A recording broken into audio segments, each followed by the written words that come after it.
Support comes from the Missouri Forest Products Association. Missouri produces wood pallets, railroad ties, white oak barrels, hardwood floors, and more. Details on the variety of products made in the state are at choosewood.com. Welcome to St. Louis on the Air. I'm Don Marsh. Since the first of the year, Bi-State Development, which operates the Metro public transportation system in the St. Louis region, among other things, has been under new management. Taulby Roach has succeeded John Nations as Bi-State president and CEO. He came aboard a few weeks before a comprehensive report on Metrolink crime and security was issued by a consulting team. It included many recommendations. Taulby Roach joins us in studio to talk about that and his vision for Bi-State going forward. Great to have you with us. Thanks for coming in. Good afternoon, Don. Thanks for having me. On a crummy day, did you take the bus or the Metrolink? So I take Metrolink almost every single day. But today, of course, I had several appointments, so I didn't take it today. However, our day starts early on a day like this. We have operators who are going in at 4:30, getting equipment ready, getting ready for situations just like this so we can get the public to work. Well, one of the concerns that the public seems to have these days, and I know it's one of your top priorities, is security on the Metrolink system. This report has just come out. What is the gist of that report? It's comprehensive and voluminous, but what basically are they talking about? It is, and there are almost 99 recommendations having to do with the WSP report. And while that number seems daunting, I think it's really valuable for us to see what are the expert outside opinions, especially in how transit and security is handled across the country. I mean, one thing that I think that the leadership and public have been asking us to do is basically do a better job. Look at what you're doing well, and what you're not doing well. And I think in any journey that a transit system or any company would be making, the first thing that you have to figure out is where you are today. One good thing about a report like this is it gives us a good idea of where we are today. And that way we can chart where we should be going in the future. Well, where are we today with regard to security? So the nice thing about being in this role is, although I've only been in it for 2 months, I have been involved and around the system for decades. So I've also been working in partnership, albeit in my prior role with St. Clair County at the Transit District, on improving security over the past several months. And for instance, I like to say that we've already made some traction with the recommendations. I've recently been talking with Jessica Meffer-Miller, who is, of course, the executive director of the Transit Division, a highly competent professional. She's been in the job for just several months. But in those months, she and our team have been starting to implement some of the changes that have been recommended in the WSP study. What are those changes that you're talking about? So some of those really fundamentally are about deployment. So deployment of our security resources and really how our folks interact and how these different security teams at 3 different levels. Of course, there's the professional police departments, then there's the Metro public safety officers, and then there's a contract security. One of the issues with the WSP study is that they're not recommending necessarily that we need more people, which is reassuring. They are saying that the deployment of those resources, however, needs to be better. So we've taken some of those initial ideas and already put them to task. And one of the nice things about riding the system almost every single day, I've seen the results of that. And I've had customers come up to me and thank me, asking, in fact, have we added security? Actually, we haven't added any more bodies, but how we work and how they are deployed and how they interact with our customers, we are changing that. Should they be armed, these security officers? Should they carry guns? So that's certainly one of the considerations that is in the report, and we are looking at that. One thing that you have to remember is this is a transit environment. It's very different than some of the traditional policing models, and most of the training associated with transit models are specific to that interaction. For instance, most of our interaction with our customers in asking them whether they have a ticket and are they having a good ride and good morning, are you having a good day, 99% of that is with someone that we want to feel comfortable and safe. So it's not dealing with someone who's necessarily broken the law. So some of this is about customer service. How do we do that? If we look at it first from a customer service standpoint, that interaction becomes a natural part of being part of a community. And when it becomes a community and people start interacting and working together, that environment gets safer. You know, there is some discussion in Jefferson City, as I understand it, about allowing your customers, if you will, your travelers, to carry weapons. How do you feel about that? So I don't feel that concealed carry is really a good paradigm on a transit system. Quite frankly, I would invite a lot of people to see the loads that we have. Frequently I'm going home and moving west, and our most congested station right now is the Central West End station, and there's a lot of really dynamic activity having to around that station, as you know. And when you see that load that comes on at 5:15, and we have a standing load of all different diverse faces and a lot of millennials who are working at Cortex and at the medical center, you see a kind of almost a crush load type environment. And that's really not conducive to concealed carry, just like it wouldn't be conducive in a ballpark or a football stadium.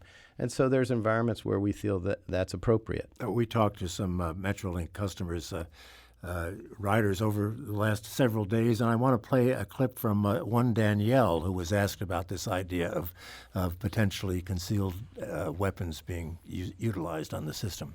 I mean, my opinion on that is, I thought the government and everything was about public safety. That does not coincide with public safety. It makes no sense. It just makes no sense, and that's not taking care of the public.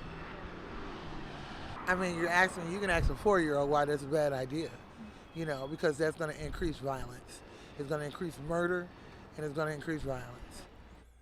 That is Danielle, one of the riders on the Metrolink system. She's right in line, I think, pretty much with what you're saying. Yeah, what can I do except thank you, Danielle.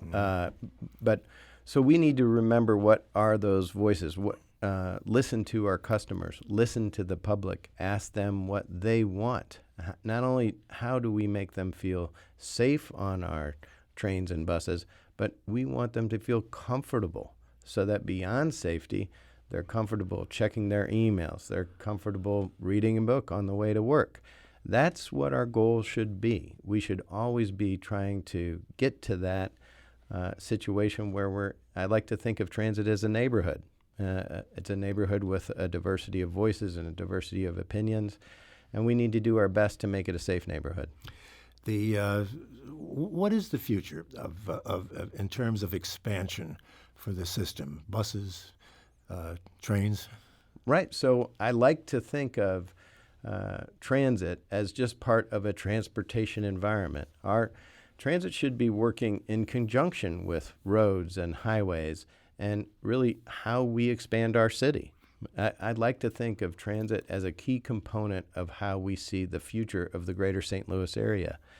So I'm a transit advocate, and I'd love to see it in every single corner. But we need to look at how it fits appropriately within each neighborhood and what the community thinks about that.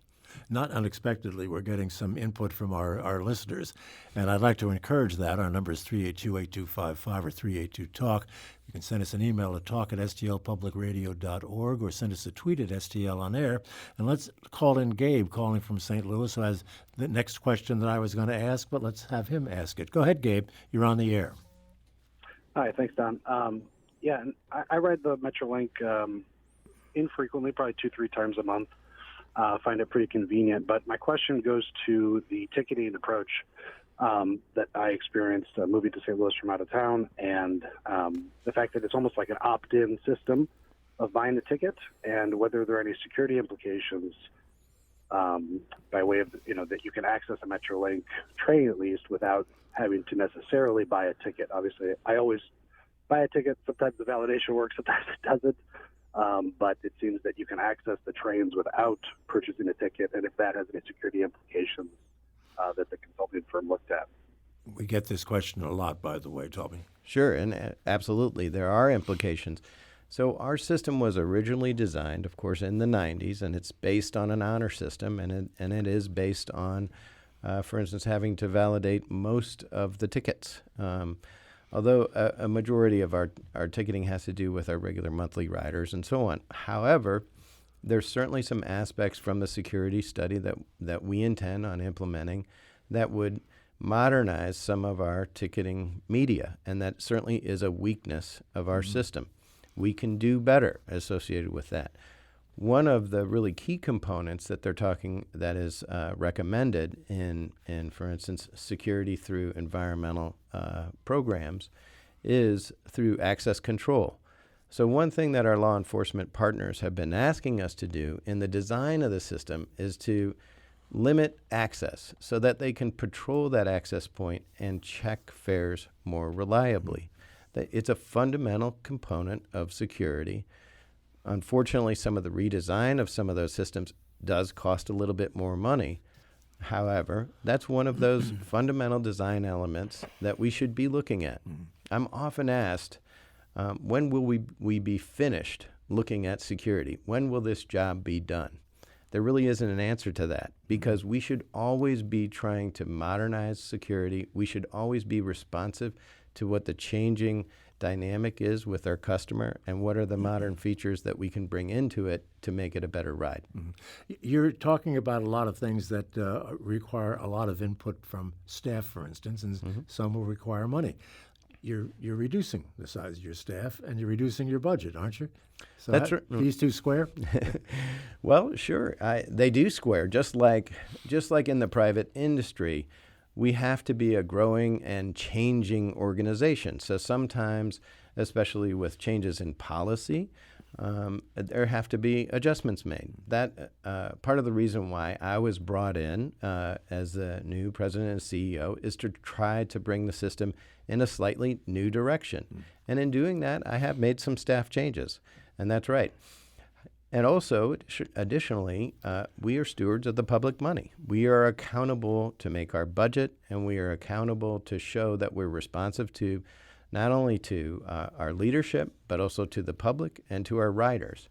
And in that obligation, I have to look at where are we budgetarily. I have challenged our staff to implement some changes, including some layoffs, but mostly in where do we see our organization in 3 years? One of the problems is we need to get out of this 12-month cycle. You know, a lot of times in the transit industry, especially with large changes like security, it takes several years to really implement it effectively. Just like changes in neighborhoods, it takes some time to make those changes. So but we have to take action. We have to take action immediately, and we have to be accountable to that action. It's one of the reasons why I'm here today. And it's one of the reasons why I've already made some changes. We have to take a break. We'll do that now. We're talking with Taulby Roach, who is the president and CEO of Bi-State Development. We'll continue our conversation and welcome your input as well. We have a couple of callers who are waiting. Stay with us. We'll be back in just about 1 minute, and we'll start taking your calls. This is St. Louis on the Air on St. Louis Public Radio, 90.7 KWMU. Now back to our conversation about the Bi-State Development and some of the things that's going on in that organization right now with the Taulby Roach. Taulby, I want to go back to the security thing for just a moment here. According to the report, as I read it, and I'm quoting here, the suggestion is to do more in private so as not to alarm the public. Quoting here, depoliticize the conversation about metro security and deal with differences in closed meetings. Does that make sense to you? Do you want to go dark, as it were? So we are always accountable, and we have to be accountable to the public. And one of the directions that I've certainly given staff is we want to be open to the public, and we'll continue to be that way. However, we have to coordinate how we are dealing with security. And for instance, with the normal planning and police work that goes with security. And sometimes some of those conversations indeed need to be in private so that we can target behavior and try to do essentially some hot spot policing. And one, I think, legitimate criticism of how things have gone in the past 18 months is that some of the security issues have been inappropriately politicized. And part of that, if we are going to move into a collaborative environment where we're working together every single day on security in Metrolink, then I need to have a very strong relationship with the 3 professional police departments, through the Sheriff's Department in St. Clair County, through the St. Louis City Police and the St. Louis County, and be working together every single day, along with our dedicated Metro public safety officers. Along these lines, one of our reporters wants to know, she believes the agency should be subject to not a question of she believes. Do you believe the agency should be subject to sunshine laws despite a court ruling that says they are exempt? So even despite the court ruling, one of the things that I'm going to do as president and CEO is endeavor to be, just as a matter of policy, since we do expend the public's money, as a matter of policy, always seek to be open to, for instance, those open records rulings. And so as far as I'm concerned, we are going to always endeavor to meet that burden. Back to the phones. Let's bring in Mike calling from St. Louis. Mike, you're on the air. Hi, Don, and your gentleman is Mr. Roach, I believe. That's Yes. right. Mm-hmm. All right. Yeah. Well, I love the system. I ride it. I've been riding for 2 years now between bicycle, bus, and Metrolink, and it's a great combination.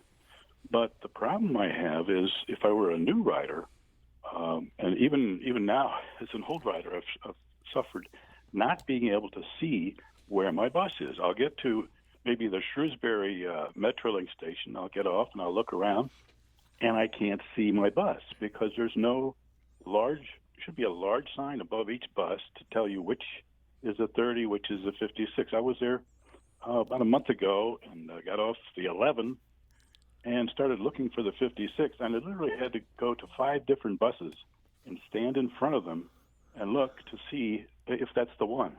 And it turned out to be way on the other side. I had to cross like 2 lanes of traffic on the bus platform to find the bus that I needed. And a simple large number above each bus that you could see from the distance would simplify it and make information available to, especially new riders who don't know what they're doing.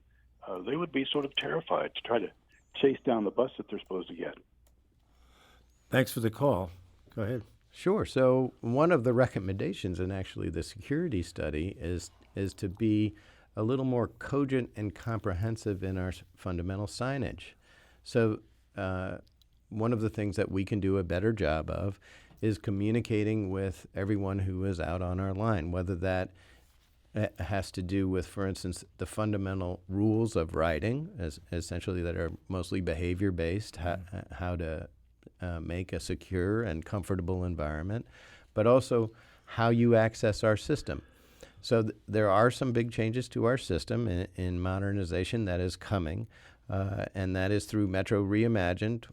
We are changing how the bus system operates in both Missouri and Illinois. However, the changes will be completed on the Missouri side first.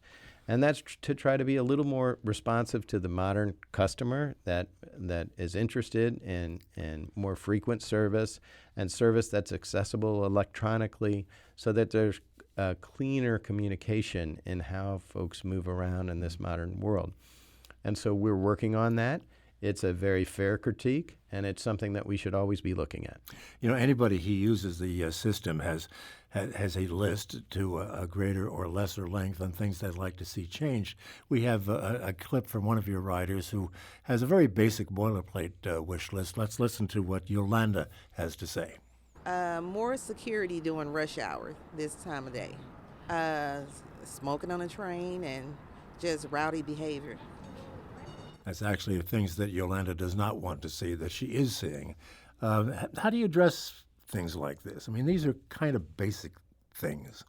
Yeah, they're fundamental behavior-based kind of environmental type situations in what your everyday ride experience is. And for instance, our surveys, more than just Yolanda, but hundreds of our customers put really behavior-based experiences as one of the primary things that we can improve. Well, so for instance, if in the security study what we're doing with our deployment is changing that deployment so there's more interaction between our customers and our security forces, where for instance a little more, hey, good morning, I'm sorry sir, but you can't smoke on the platform. Some of those fundamental conversations that need to happen as they would in any neighborhood, those are some of the things that we can improve. A lot of that comes with fundamental training, and we can do a better job with training our security forces. Even our professional police departments, who are trained in kind of more of a traditional crime prevention and crime apprehension environment, have asked for specific transit training associated with how we can do a better job. You keep talking about doing a better job and how we're not going to do it the way we were doing it. Is that a criticism of the way things have been done heretofore, of previous administrations, for instance? No, I don't think it is at all.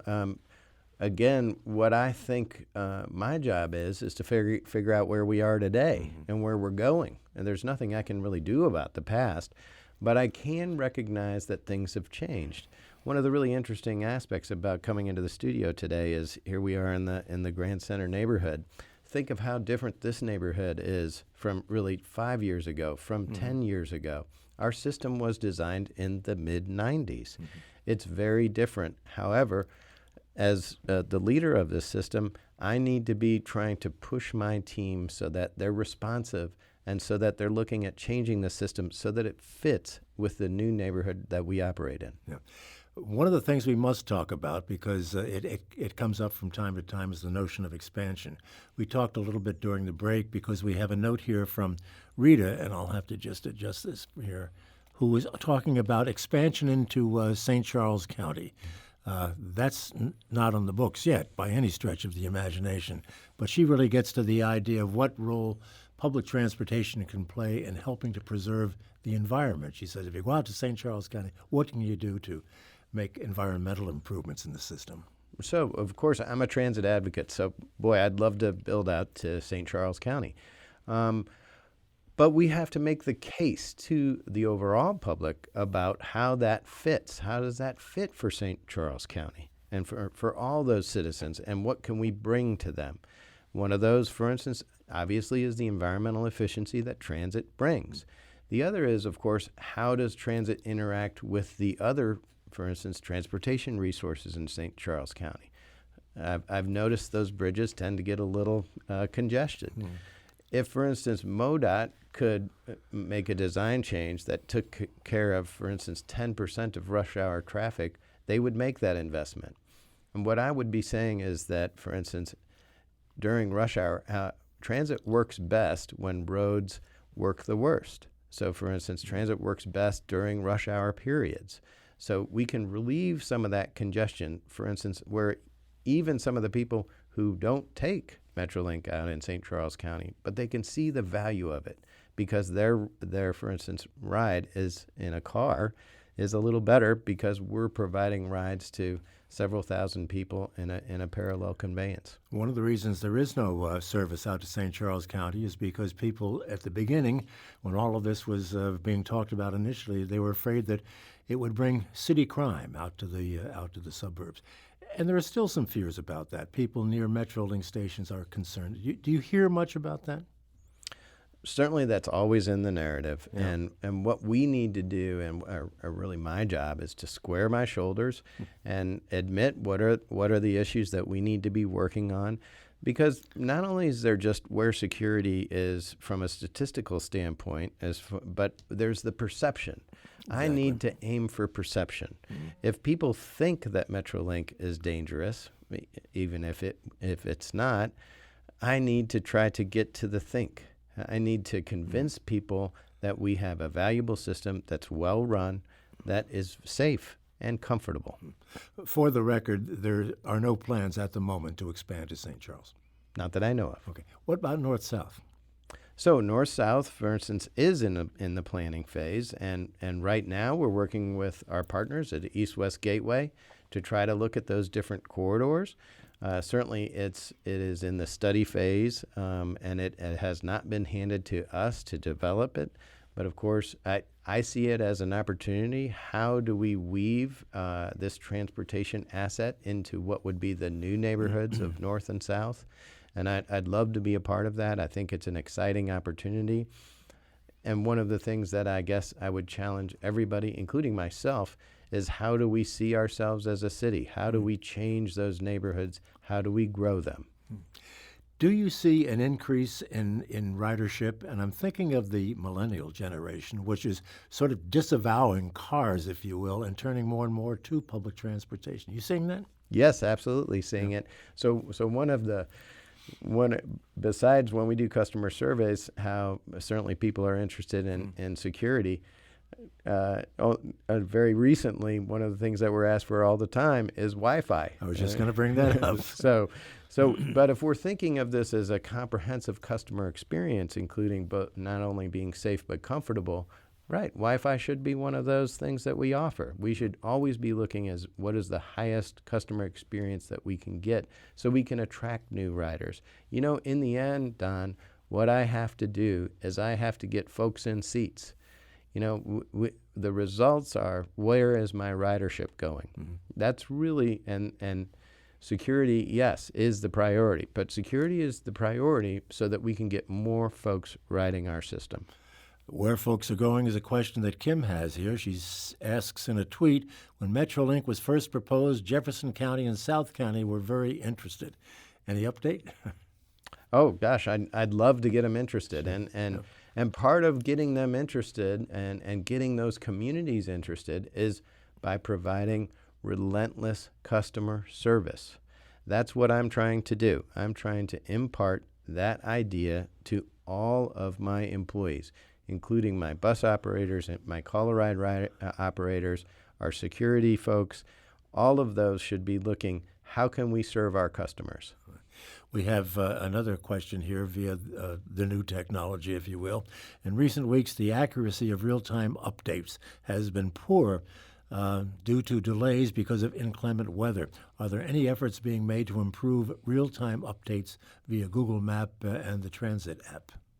So yes, I have team members who work on that. I am not a specialist in the area. I'll be very honest with you. However, for instance, this morning, I get regular updates from our team electronically. Those are put out. They're tweeted and put in other ways so that we can update our folks. We also have text capabilities now where, for instance, if any of our riders have a question, they can text into a number that we provide, where our operators will get back to them and can provide updates, whether they be weather, whether they be, hey, where's the number 26 bus go? All of those issues. So we are modernizing all of those ways to communicate with the public. I'm not a specialist in that area. However, I know that my team is working on it. Yeah. Another question we hear all the time is one that also has been sent in. Any coordination planned with the Loop trolley? And if not, why not? The poor trolley gets so much press and media attention these days. So, of course, I'm a transit advocate, and I happen to live only a couple of blocks away from the Loop trolley, and I think it's a wonderful project. Like a lot of projects, it's complex, and there's some difficulties with moving, especially a trolley system, into how cars operate. And yes, sure, it's had its bumps. However, I think the idea is a successful one, and it's a way to kind of change and make a really unique and different neighborhood. And so I think I really applaud the idea. I'd love for it to be integrated better into our overall transit system. I think that's a great goal. I personally would like to see it, but we're not there yet. Less than a minute left. What's on your wish list? What's the top of your wish list? So yes, I can't resist, but the top of my wish list is, as the public and our customers are asking me to do a better job on security, one top thing on my wish list is a master police agreement. A master police agreement that has all signatories involved: St. Louis County Police, St. Louis City Police, the Sheriff's Department in St. Clair County, but also the 2 prosecutors from Missouri and the state's attorney, so that we all have an idea of what our roles and responsibilities are. maybe that's a little heavy lifting, but it's something we need to get to. And there's a transit event on security on March 1st. Very quickly, where is that? At what time? Sure, it's downtown at the regional chamber.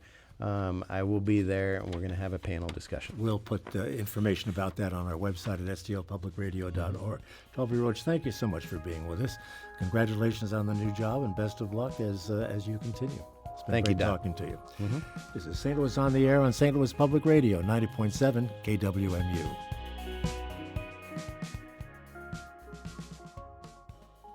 Support comes from the Missouri Forest Products Association, committed to conservation and careful management of the state's forests to make them more resilient and better habitats for wildlife. ChooseWood.com.